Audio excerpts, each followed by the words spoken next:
Book 3, the Book of the Divine Mother, Canto 1. The Pursuit of the Unknowable. All is too little that the world can give. Its power and knowledge are the gifts of time, and cannot fill the spirit's sacred thirst. Although of one these forms of greatness are, and by its breath of grace our lives abide, although more near to us than nearness' self, it is some utter truth of what we are. Hidden by its own works, it seemed far off, impenetrable, occult, voiceless, obscure.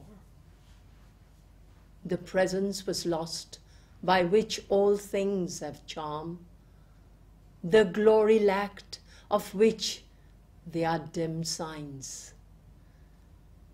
The world lived on, made empty of its cause, like love when the beloved face is gone. The labor to know seemed a vain strife of mind. All knowledge ended in the unknowable. The effort to rule seemed a vain pride of will, a trivial achievement scorned by time. All power retired into the omnipotent. A cave of darkness guards the eternal light. A silence settled on his striving heart, absolved from the voices of the world's desire. He turned to the ineffable's timeless call. A being intimate and unnameable, a wide, compelling ecstasy and peace, felt in himself and all, and yet ungrasped, approached and faded from his soul's pursuit, as if forever luring him beyond. Near, it retreated. Far, it called him still. Nothing could satisfy but its delight. Its absence left the greatest actions dull. Its presence made the smallest seem divine. When it was there, the heart's abyss was filled. But when the uplifting deity withdrew, existence lost its aim in the inane. The order of the immemorial planes, the godlike fullness of the instruments were turned to props for an impermanent scene. But who that mightiness was, he knew not yet. Impalpable, yet filling all that is, it made and blotted out a million worlds, and took and lost 1,000 shapes and names. It wore the guise of an indiscernible vast, or was a subtle kernel in the soul. A distant greatness left it huge and dim. A mystic closeness shut it sweetly in. It seemed sometimes a figment or a robe, and seemed sometimes his own colossal shade. A giant doubt overshadowed his advance. Across a neutral, all-supporting void, whose blankness nursed his lone immortal spirit, allured towards some recondite supreme, aided, coerced by enigmatic powers, aspiring and half-sinking and upborne, invincibly he ascended without pause. Always a signless vague immensity brooded without approach, beyond response, condemning finite things to nothingness, fronting him with the incommensurable. Then to the ascent there came a mighty term. A height was reached where nothing made could live, a line where every hope and search must cease, neared some intolerant bare reality, a zero formed pregnant with boundless change. On a dizzy verge where all disguises fail, and human mind must abdicate in light, or die like a moth in the naked blaze of truth, he stood compelled to a tremendous choice. All he had been, and all towards which he grew, must now be left behind, or else transform into a self of that which has no name. Alone and fronting an intangible force, which offered nothing to the grasp of thought, his spirit faced the adventure of the inane. Abandoned by the worlds of form he strove. A fruitful worldwide ignorance founded here. Thought's long, far-circling journey touched its close, and ineffective paused the actor will.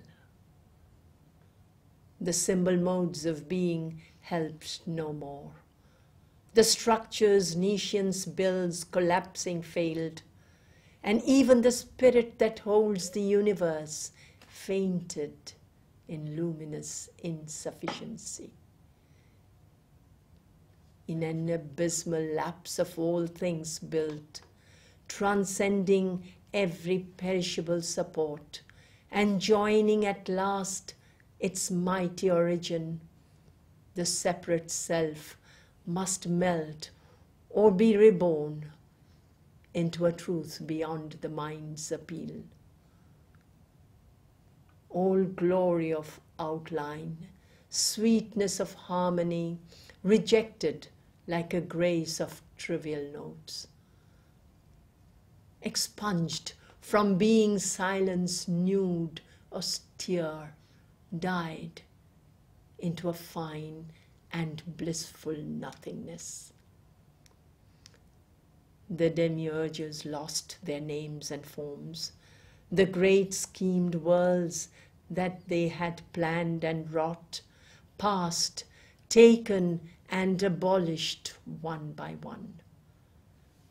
The universe removed its colored veil, and at the unimaginable end of the huge riddle of created things appeared the far-seen Godhead of the whole. His feet firm based on life's stupendous wings, omnipotent, a lonely seer of time, inward, inscrutable with diamond gaze, attracted by the unfathomable regard, the unsolved slow cycles to their fount returned, to rise again from that invisible sea. All from his puissance born was now undone. Nothing remained the cosmic mind conceives.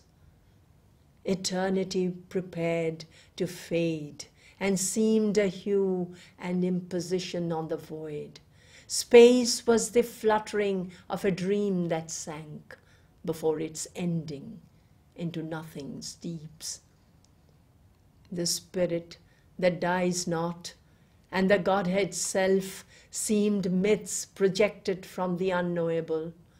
From it all sprang. In it is called to cease. But what that was, no thought nor sight could tell. Only a formless form of self was left, a tenuous ghost of something that had been the last experience of a lapsing wave before it sinks into a boneless sea, as if it kept even on the brink of not its bare feeling of this ocean whence it came.